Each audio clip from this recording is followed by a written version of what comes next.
Dedans. En fait, de maman, bon, tout le monde le sait, qui n'a pas été très marrant. Bienvenue sur votre chaîne Icône et Silence, où nous explorons les destins qui ont marqué l'histoire. Aujourd'hui, nous ouvrons le dossier de l'une des artistes les plus aimées et les plus tourmentées de France. Imaginez une femme qui semble tout posséder, la beauté, le génie musical et une histoire d'amour qui fait rêver toute une génération. Pourtant, un matin de 1973, cette même femme prononce une phrase d'une banalité effrayante. Je descends acheter des cigarettes. Elle referme la porte doucement et elle ne reviendra jamais.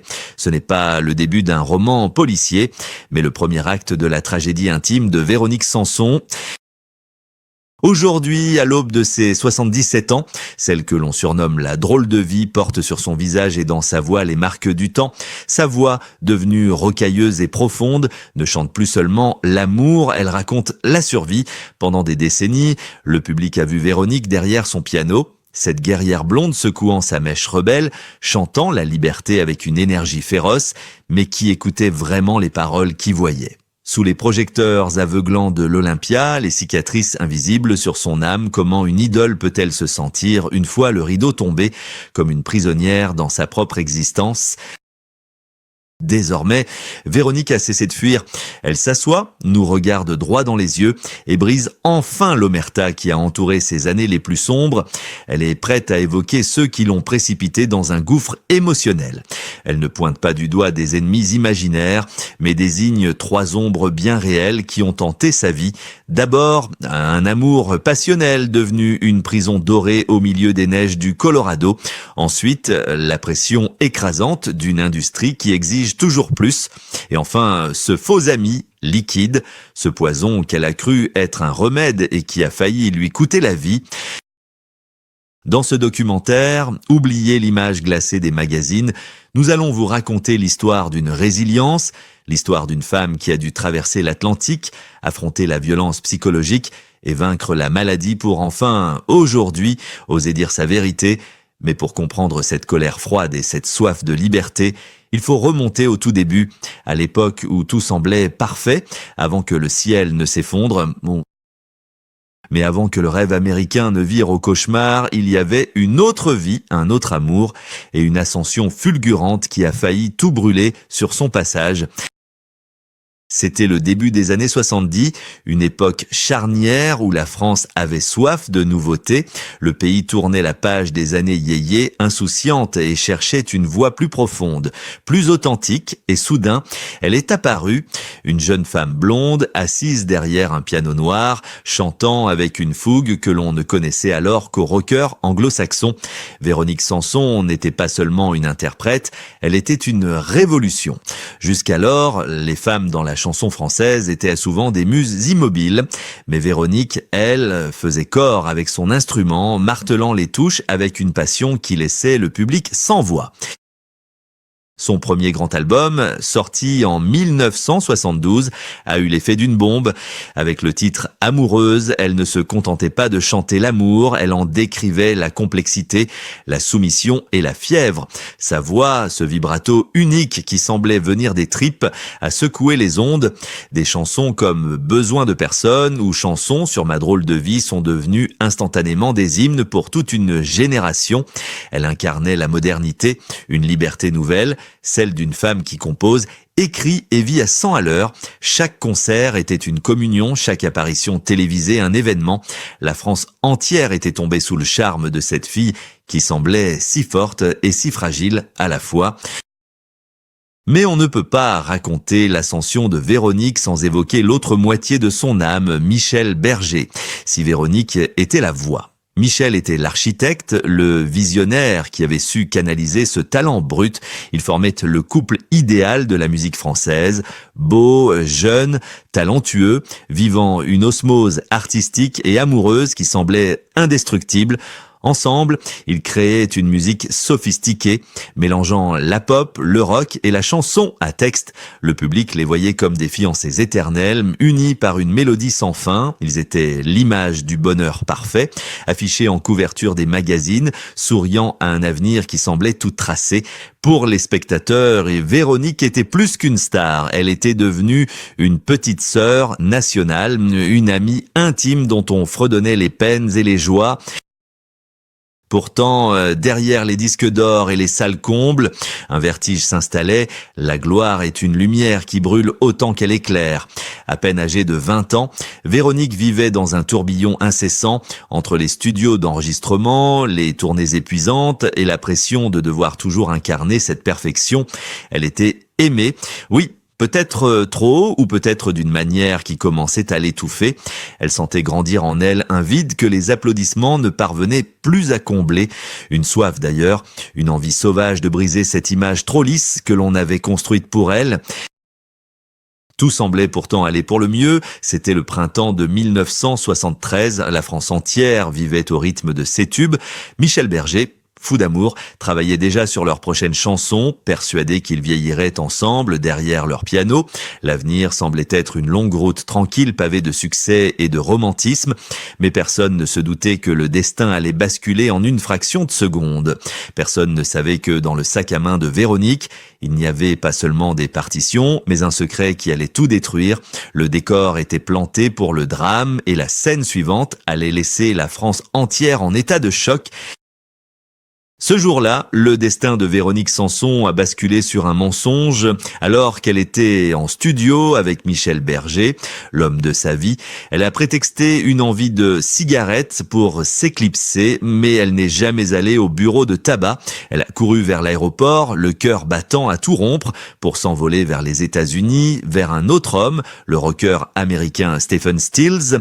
Elle a laissé derrière elle Michel, sans un mot, sans une lettre, seulement un silence assourdissant qui allait le hanter, et la hanter elle aussi pour le reste de leur jour.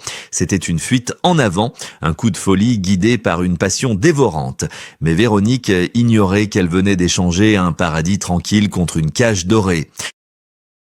L'arrivée en Amérique ressemblait d'abord à un film hollywoodien. Le luxe, les grands espaces, la vie glamour aux côtés d'une superstar du rock.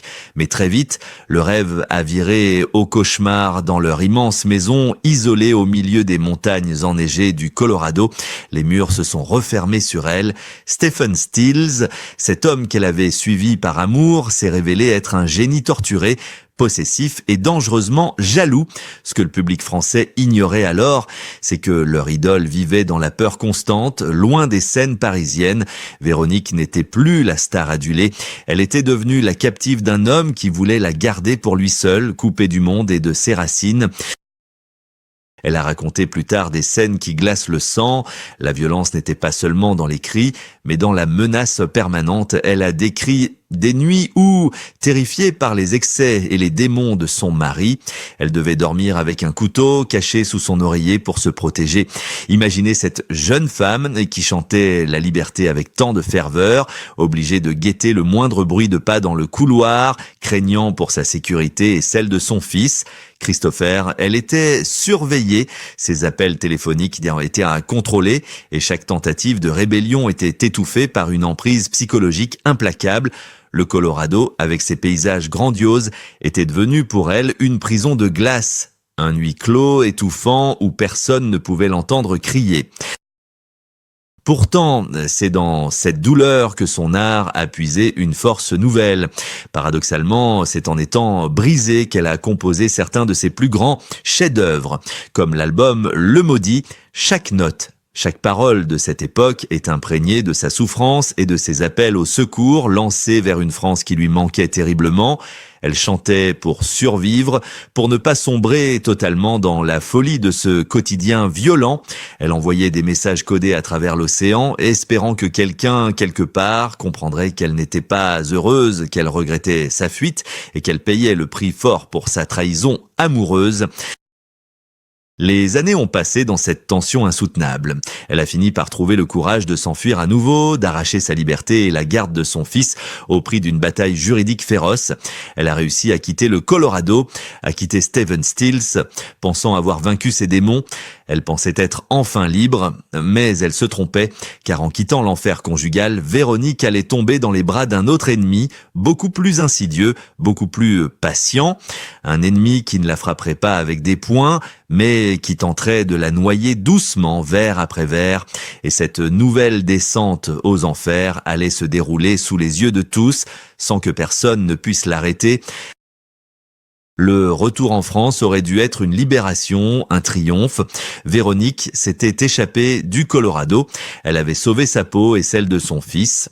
Mais on ne guérit pas de 10 années de violence psychologique en claquant simplement des doigts. Les blessures invisibles étaient toujours là. Béante, et pour les anesthésier, Véronique a ouvert la porte à un autre tortionnaire, plus doux en apparence, mais tout aussi mortel, l'alcool. Ce qu'elle appelait au début un remède contre sa timidité maladive et son anxiété est rapidement devenu une chaîne plus lourde que celle de son mariage. Les années 90 et 2000 ont été marquées par cette lutte inégale. Le coup de grâce est tombé en 1992, lorsque Michel Berger, son âme sœur musicale, est mort brutalement. Ce départ a brisé quelque chose en elle que rien ne pouvait réparer. Le public a alors assisté, impuissant et parfois cruel, à la lente dérive de son idole. Les concerts annulés à la dernière minute, les apparitions télévisées où son regard semblait perdu dans le vide, les mots pâteux qui trébuchaient sur ses lèvres. La presse à scandale s'en délectait, titrant sur la déchéance de la star, oubliant qu'il s'agissait avant tout d'une femme en train de se noyer sous les yeux de tous. C'était une époque de solitude absolue au milieu de la foule. Véronique a raconté plus tard comment elle vivait dans le déni, persuadée de maîtriser sa consommation alors que c'était la bouteille qui la maîtrisait. Elle se réveillait avec la honte, promettait d'arrêter et recommençait le soir même pour affronter la lumière des projecteurs. Son corps, pourtant si résistant, a fini par dire stop. La maladie l'a rattrapé violemment. Les médecins ont été clairs son foie, son sang, de tout son être était au bord de la rupture. Plus tard, c'est un cancer de la gorge qui a menacé de lui voler sa voix, son unique raison de vivre. La mort n'était plus une idée abstraite. Elle était assise au bord de son lit, attendant son heure. Mais le plus tragique n'était pas la maladie physique, c'était le silence de ceux qui l'entouraient. Dans cette industrie impitoyable du spectacle, tant que l'artiste rapporte de l'argent, on ferme les yeux sur ses démons, on lui tend un verre pour qu'elle monte sur scène, on l'aide à tenir debout juste le temps d'une chanson et on la laisse s'effondrer une fois le rideau tombé. Véronique s'est sentie abandonnée, utilisée, réduite à une machine à tubes que l'on presse jusqu'à la dernière goutte. Elle a touché le fond, seule face à ses fantômes, dans une chambre d'hôpital froide où les applaudissements ne résonnaient plus. C'est là, dans ce silence de mort, qu'elle a dû faire un choix impossible, se laisser remporter par la nuit ou se relever une dernière fois. Tout le monde la croyait finie, tout le monde pensait que l'histoire de Véronique Sanson s'achèverait dans la rubrique nécrologique d'un journal du matin.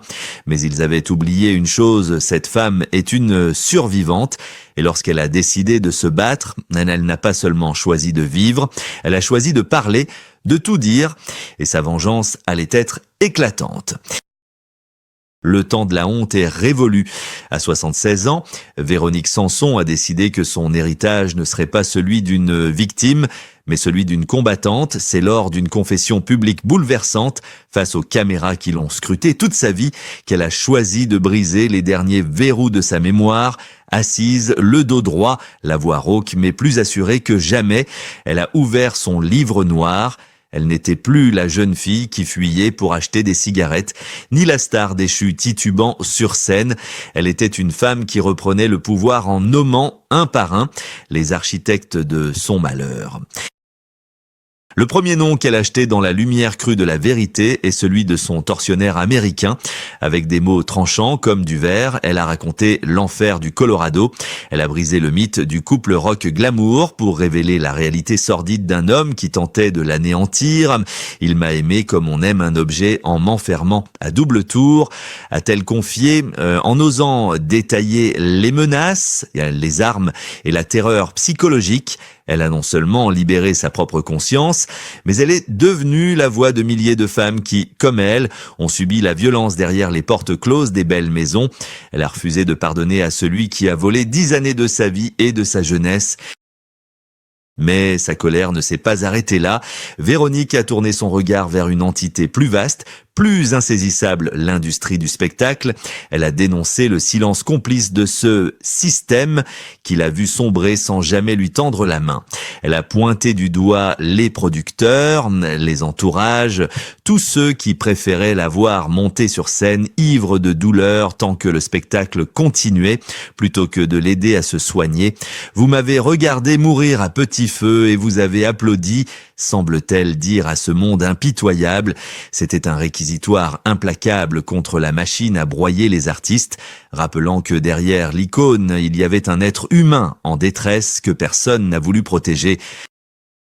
Enfin, avec une honnêteté brutale, elle a désigné le dernier coupable, le plus intime, elle-même, et ce démon qu'elle a laissé entrer. Elle a parlé de sa propre lâcheté face à l'alcool, de ses fuites, de ses mensonges, mais en reconnaissant ses torts, en admettant qu'elle avait été son propre bourreau, elle s'est paradoxalement pardonnée. Ce n'était pas un aveu de faiblesse, mais une démonstration de force absolue. Le public, d'abord choqué par tant de franchise, a été submergé par l'émotion. Ce n'était plus du voyeurisme, c'était une leçon de courage. La France a retenu son souffle. En parlant, Véronique n'a pas seulement vidé son sac, elle a recollé les morceaux de son âme, elle a transformé ses cicatrices en médailles, elle a prouvé qu'on pouvait revenir de tout, même de l'enfer, à condition d'avoir le courage de regarder le diable en face et de lui dire « tu ne m'as pas eu ». Elle est toujours là, debout, et son silence brisé résonne désormais plus fort que toutes ses chansons. Au final, que nous apprend le destin tourmenté de Véronique Sanson. Son histoire dépasse largement le cadre de la musique ou des pages People des magazines. Elle est un rappel brutal que derrière l'icône intouchable, derrière les paillettes et les mélodies qui ont bercé nos vies, il y a souvent un cœur qui saigne en silence.